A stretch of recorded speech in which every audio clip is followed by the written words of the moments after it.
بسم اللہ الرحمن الرحیم۔ السلام علیکم معزز خواتین و حضرات۔ ناظرین، ایک دن حضور سیدنا شیخ عبدالقادر جیلانی غوث اعظم رحمت اللہ علیہ مدرسہ نظامیہ میں بیٹھے تھے۔ آپ رحمت اللہ علیہ کے پاس مجمع جمع تھا اور آپ رحمت اللہ علیہ اور مجمع کے درمیان گفتگو ہو رہی تھی۔ اتنے میں ایک بہت بڑا سانپ چھت سے آپ رحمت اللہ علیہ کی گود میں آ گرا تو سب حاضرین وہاں سے ہٹ گئے اور آپ کے سوا وہاں کوئی نہ رہا۔ وہ آپ کے کپڑوں کے نیچے سے داخل ہوا اور آپ کے جسم پر سے گزرتا ہوا آپ کی گردن کی طرف سے نکل آیا اور گردن پر لپٹ گیا۔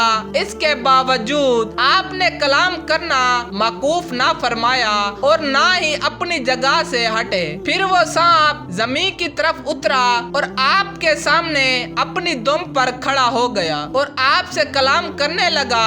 آپ نے بھی اس سے کلام فرمایا، جس کو ساتھ بیٹھے کسی نے نہ سمجھا۔ پھر وہ چل دیا تو لوگ آپ رحمت اللہ علیہ کی خدمت میں آئے اور انہوں نے آپ رحمت اللہ علیہ سے پوچھا کہ اس نے آپ رحمت اللہ علیہ سے کیا کہا اور آپ رحمت اللہ علیہ نے اسے کیا کہا۔ آپ نے فرمایا کہ اس نے مجھ سے کہا ہے کہ میں نے بہت سے اولیاء کرام کو آزمایا ہے مگر آپ جیسا ثابت قدم کسی کو نہ دیکھا۔ میں نے اسے کہا ہے کہ تم ایسے وقت مجھ پر گرے کہ میں قضاء و قدر کے متعلق گفتگو کر رہا تھا اور تو ایک کیڑا ہے جس کو قضا حرکت دیتی ہے اور قدرت سے ساکن ہو جاتا ہے، تو میں نے اس وقت ارادہ کیا کہ میرا فعل میرے قول کے مخالف نہ ہو۔ ناظرین، حضور سیدنا غوث اعظم رحمت اللہ علیہ کے صاحبزادے حضرت سیدنا ابو عبد الرازق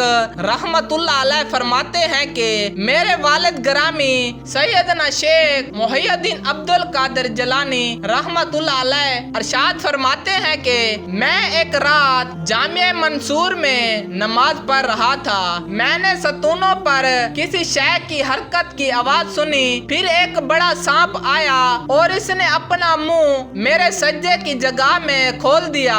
میں نے جب سجدہ کا ارادہ کیا تو اپنے ہاتھ سے اس کو ہٹا دیا اور سجدہ کیا۔ پھر جب میں اتحیات کے لیے بیٹھا تو وہ میرے جسم سے گزرتا ہوا میری گردن سے لپٹ گیا۔ جب میں نے سلام پھیرا تو اس وقت دکھائی نہ دیا۔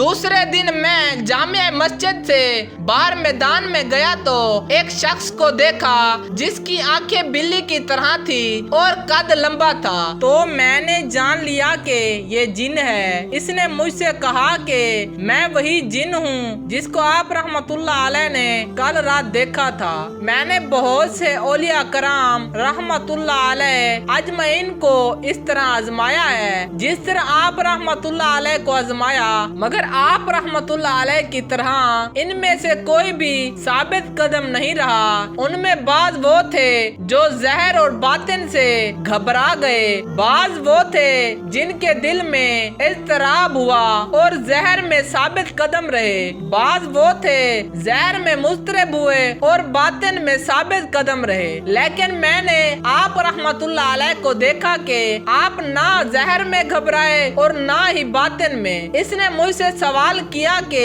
آپ مجھے اپنے ہاتھ پر توبہ کروائیں، تو آپ رحمت اللہ علیہ نے اسے توبہ کرائی۔ ناظرین، آج کی ویڈیو اگر آپ کو پسند آئی ہو تو اس ویڈیو کو لائک کر دیں، چینل کو سبسکرائب کر دیں اور صدقہ جاریہ سمجھ کر اس ویڈیو کو آگے شیئر کر دیں۔ شکریہ۔